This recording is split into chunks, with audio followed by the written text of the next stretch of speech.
عيد الاتحاد 54.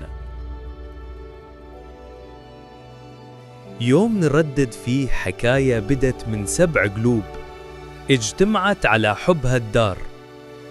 يوم نتذكر كيف بدا الحلم وكيف كبار الإمارات خطوا أول سطر في قصة اسمها الوطن.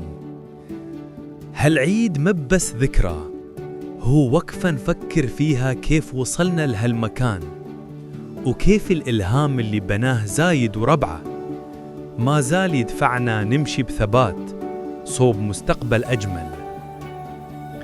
اليوم الإمارات ما تشوف حدود لطموحها، فضاء وعلوم وابتكار وشباب يشيلون الراية بثقة.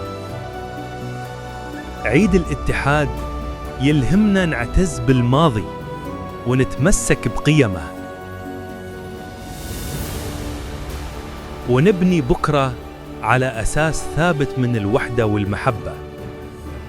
كل سنة والإمارات تعلو وتكتب للعالم فصل جديد من صناعة الأمل.